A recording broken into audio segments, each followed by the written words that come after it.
create images in the minds of others with words. Now, I want to show you another kind of image creating that's a vital part of thinking big. Learn this skill well. Make it one of your primary success tools. The skill is simply this: learn to see what can be, not just what is. Big thinkers, all big thinkers, train themselves to see the potential in people and things and ideas, not just what exists right now. I have a friend who is a highly successful realtor. He specializes in rural property, and I'd like to take you on a brief outing with him to hear what he has to say about seeing the potential in things. This is about 450 acres, kind of hilly as you can see. Scruffy undergrowth, little skimpy secondary growth trees. Not exactly farm beautiful, is it? You know, most of the rural property around here is pretty run down like this. But I think I'm successful because I developed my entire sales plan around what this place can be. Now let me show you what I've done with this farm. I've spent 2 days just studying it and trying to imagine what it could be. Here we have 85 acres of bottomland, we got 115 acres of woods, about 200 acres of pasture, and we're 45 minutes from town, about stone's throw from the freeway, and 35 miles from the airport. Well, I've asked myself, what's this farm good for? Well, here's one possibility. Here, this is a plan for a horse riding stable. I've got it all typed up here, you see. As you can see, we've got all the right ingredients. A rapidly growing city nearby. You can hear the construction from here. Lots of new families moving in. I mean, it's built and designed for families around here. Here's a report that states that the outdoor activities are the fastest growing recreational form that there is right now. You've got good pasture and some nice hills, and they're not too steep, right? You can support lots of horses right here. Grow your own barley, your own wheat and grain. That way, all of the revenue produced in this property stays right here for the profit of the buyer. With a minimal amount of landscaping, you can put in some trails, run them over the hills, down to the river. I mean, can't you see people riding their horses over the top of that hill, back up through the gorge? You see, this way, when I talk to prospects, I don't have to convince them that this place is a good buy just as it is. I can help them actually see it turned into a money-making venture. That has added bonuses too. I can sell more farms and sell them faster this way. And on top of that, I can sell them usually for more money than my competitors, because they're not just buying a farm. They're buying a farm and an idea. Once again, the moral to this true story is this: look at things not as they are, but as they can be. Visualization, you see, adds value to everything. A big thinker always visualizes what can be done in the future and doesn't limit himself to the present. And always remember, this principle doesn't just apply to things. It applies to people as well. If you can see the potential in a customer who comes into your store and spends, say, $5, then you create the possibility that the customer will come back again and next time spend $500. If you drive through Skid Row and see just a bunch of broken down stumblebums and winos, then you're not thinking big. There are a few devoted individuals who can see in those Skid Row residents a lot of human potential. And because they can see this potential, those few people are able to help a lot of those unfortunate people get back on their feet. The best teachers are the ones who see Jimmy not as a little troublemaker who talks too much, but as an energetic, bright kid who needs a special challenge to get motivated. This teacher isn't seeing Jimmy as he is, but as Jimmy can be. Now, turn this idea inward and look at yourself. What about your own potential, your own worth? If you were to go in for salary negotiations with your boss tomorrow, how would you present yourself? Would you see yourself exactly as you are today? Or would you see the potential you have to offer, the executive you can be in 2 years, or the sales you can bring in over the next 5 years? Are you looking at yourself only in the present, or do you see yourself as a person you can be at some point in the future? The way to develop the power to see what can be, not just what is to practice adding value to things, people, and ideas. Now here are some exercises that will help you do this. First, practice adding value to things. Remember the real estate salesman and ask yourself, what can I do to add value to this room? or this house, or this business. Look for ideas to make things worth more.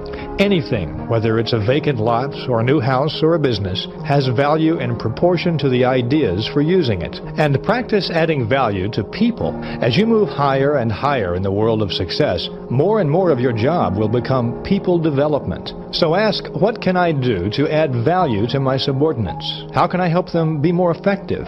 Remember, to bring out the best in a person, you must first visualize their best. And finally, practice adding value to yourself. Conduct a daily interview with yourself and ask, what can I do to make myself more valuable today? Visualize yourself not as you are, but as you can be. Then, specific ways for attaining your potential value will begin to suggest themselves. There is no such thing as a perfectly smooth, trouble-free road to success. You can be sure there are plenty of bumps on everyone's path to fulfillment.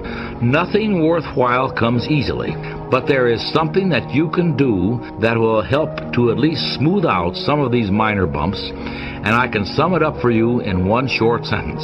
Don't concern yourself with trivia. Now that sounds simple, but the fact is that it's often much easier to get caught up in trivia than to avoid it, simply because of our habits. For example, ask yourself this question: why do people quarrel? At least 90% of our quarrels are over trivial concerns. Somebody's late, or somebody forgot to buy something at the store, or somebody bought the wrong brand. Now, to become a big thinker, you need to eliminate as many of these bumps and potholes from your personal road to success as you can. So the next time a trivial matter comes up, ask yourself, is this really important? Does it really matter which route I take to the airport?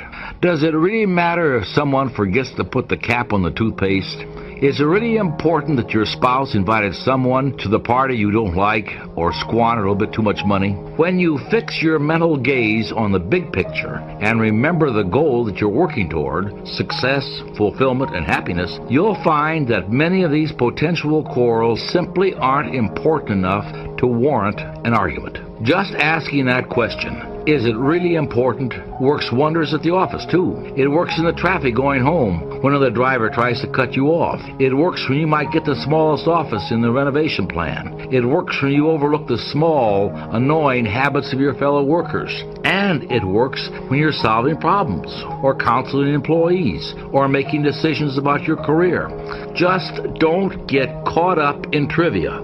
So they took the crown off this woman's head and put it on the other woman. This is horrible for this young girl. So I'm in the back. I go to the press conference. It's horrible. It's horrible. It's over with. I go to sleep about 2 o'clock in the morning. I can't sleep. It's 5 o'clock in the morning. I'm getting up to leave Las Vegas to go home. I go outside. Reporters are everywhere. I get on the plane. Reporters are everywhere. I land in Atlanta. Reporters are everywhere. How could you? You're the stupidest person.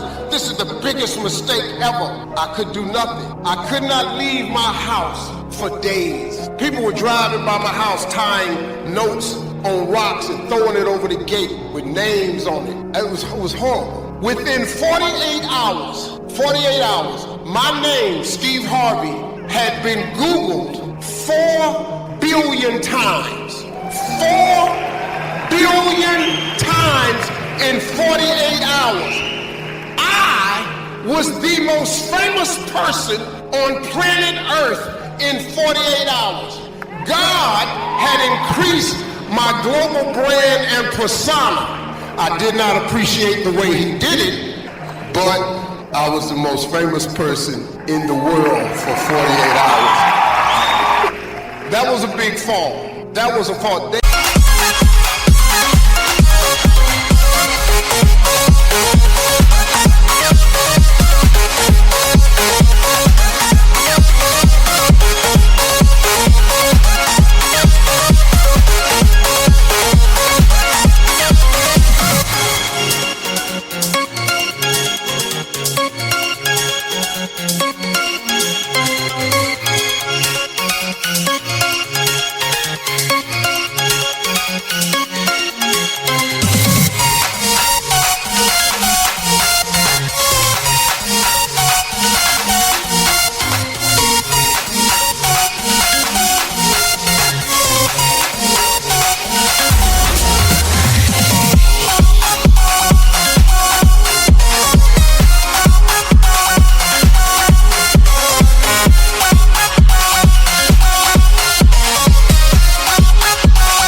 in the papers, his career is over. He's ruined. He will never recover from this. He is not going to be on TV anymore. How could you? They wrote that all about me, but they did not know that the God I serve is in control of my life. Not them, not the media, none of them. It is God. And so he had a different plan for me, because I had gotten up so many times before, because I had fallen. I was homeless for years and lived in a car. He got me up. I lost my mother. He picked me up. I lost my father 3 years later. He picked me up. My big brother.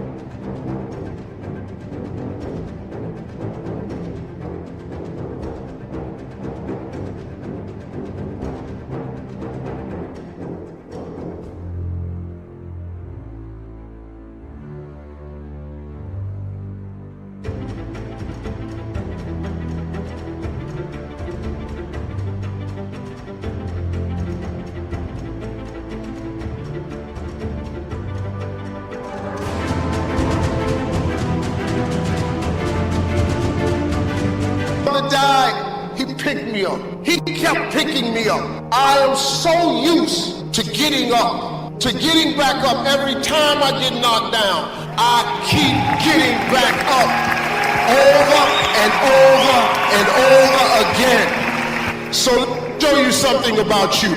Let me teach you something now. All of you in here have had some bad days. All of you in here have had some days where you felt like you wasn't gonna make it. All of you in here have had some crushing things happen to you and you did not see no way you was gonna make it. All of you in here have felt so badly sometimes you did not know what to do.